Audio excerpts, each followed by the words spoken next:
Nara location sir ఎప్పుడు పబ్లిక్లలో ఉంటున్నాడు, public సమస్యలను తెలుసుకుంటున్నాడు, ప్రతి ఒక్క దాని మీద అప్డేట్గా మాట్లాడుతున్నాడు. టెక్నాలజీ మీద కూడా మంచి పట్టున్న మనిషి మన నారా లోకేషన్ సార్. అయితే ఎప్పుడు విద్యార్థులకు పెద్దపీట వేసుకుంటా, విద్యార్థులతో మాట్లాడుకుంటా, మొన్నట్ల 52 మంది విద్యార్థులు టాపర్గా నిలిచినందుకు మంచిగా సాల్వాలు కప్పి సన్మానం చేసి ల్యాప్టాప్లను కూడా ప్రజెంటింగ్ చేసిండు కదా.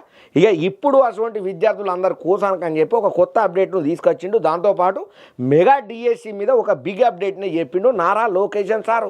మరి నారా లోకేషన్ సార్ చెప్పిన మెగా డిఎస్సి మీద అప్డేట్ ఏందో ఆర్త తెచ్చిన చూడండి.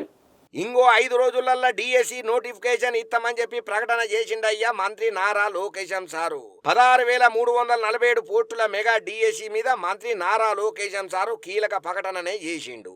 ఎస్సీ వర్గీకరణ ప్రక్రియ అయిపోయిన తర్వాతనే డిఎస్సి ప్రక్రియకు పోవాలని చెప్పి నిర్ణయం తీసుకున్నందుకే నోటిఫికేషన్ జరంతా లేట్ అయిందని కూడా చెప్పుకుంటూ వచ్చింది. రీసెంట్ గా ఎస్సీ కమిషన్ నివేదిక మీద కేబినెట్ ఆమోదం తెలిపిందని, రాబోయే 2 రోజులల్లో ఆర్డినెన్స్ విడుదల చేసి తర్వాత 5 రోజులల్లో డిఎస్సి నోటిఫికేషన్ రిలీజ్ కాబోతున్నదని చెప్పి మంత్రి నారా లోకేషన్ సార్ చెప్పుకుంటూ వచ్చిండు.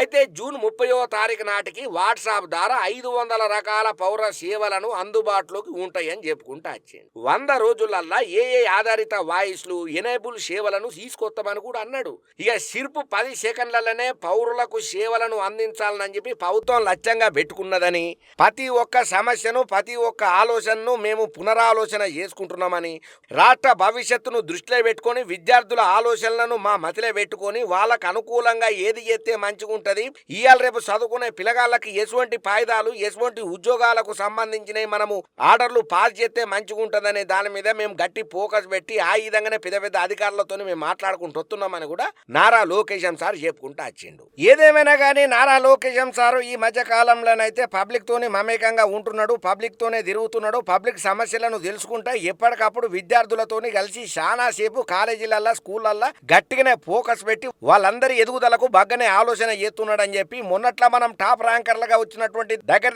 52 విద్యార్థులకు ప్రత్యేకంగా పోయి సన్మానం చేసి గింత గొప్పగా మీరు చదివి టాప్ ర్యాంకులో నిలబడి మన రాష్ట్రానికి పేరు తీసుకొచ్చిల్లని చెప్పి ల్యాప్టాప్లను కూడా ప్రజెంటింగ్ చేసిండు కదా. ఇక ఇటువంటి పనితీరు చేస్తున్నటువంటి లోకేషన్ సార్ మీద మాత్రం మస్తు పాజిటివ్ గా కామెంట్లు పెట్టుకుంటా మస్తు తారీఫ్ చేస్తున్నారయ్యా ప్రతి ఒక్క చదువుకునే పిల్లగాళ్ళు, ఉద్యోగాల కోసం ఎతుకులాడే నిరుద్యోగులు.